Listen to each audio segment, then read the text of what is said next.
নমস্কার, কেমন আছেন সবাই? আমার বানানো ছোট্ট একটি ভ্লগে সকলকে স্বাগত জানাই। কেকটা ছিল হাফ পাউন্ডের। যে কেকটা নিয়েছে সে আমার কাছে প্রথমবার অর্ডার করেছে কেকটা। তো একটু টেনশনে ছিলাম যে ভালো লাগবে কি লাগবে না, তবুও মনে কনফিডেন্স নিয়ে বানাতে শুরু করেছি। আর হ্যাঁ, তোমাদের বলে রাখি, তোমরা ভিডিওতে যা দেখো তা কিন্তু আসলে না। আমি অনেকক্ষণে কেকটা বানাই, সেটাকে আমি 1-2 মিনিটের মধ্যে তোমাদের সাথে শেয়ার করি। তো অনেক কিছু ভিডিওতে থাকতেও পারে, আবার নাও থাকতে পারে। তো সেটা দেখে তোমরা কখনো জাজ করবে না যে এই জিনিসটা তো করা হয়নি বা কিছু। হয়তো বা আমি করেছি, সেটা ক্যামেরা ধরা পড়েনি বা আমি এডিট করার সময় কেটে দিয়েছি।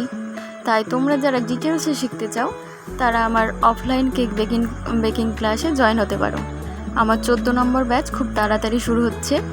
তাই তোমরা যারা ভাবছো কেক বেকিং ক্লাসে জয়েন হবে, ঝটপট তোমাদের সিটটা বুক করে নাও।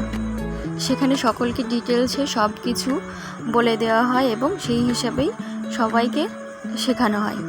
সবাই যেন খুব ভালোভাবে শিখতে পারে, ওই জন্য লিমিটেড সিট রাখা হয়েছে। তাই দেরি না করে ঝটপট তোমাদের সিটটা বুক করে নাও। বুকিং শুরু হয়ে গেছে। এই কেকটা যে নিয়েছে সে তার মায়ের বার্থডেতে কেকটা অর্ডার করেছিল। আমি কয়েকটা ছবি পাঠিয়েছিলাম, তার মধ্যে থেকে এটা পছন্দ করেছিল। রিভিউও খুব সুন্দর পেয়েছি। খুব দেখতে যতটা কিউট, খেতেও ঠিক ততটা সফট এবং টেস্টি ছিল। রিভিউ পেয়ে তো আমি খুব খুশি। আর তোমরাও যারা আমার কাছ থেকে সুন্দর সুন্দর কাস্টমাইজ কেক নিতে চাও, অবশ্যই আমার সাথে যোগাযোগ করো। যোগাযোগ নাম্বার স্ক্রিনে দেওয়াই আছে। ভিডিওটা ভালো লাগলে অবশ্যই লাইক কমেন্ট করে দিবে। দেখা হচ্ছে পরের একটি ভিডিওতে। সকলে সুস্থ থাকো, সাবধানে থাকো।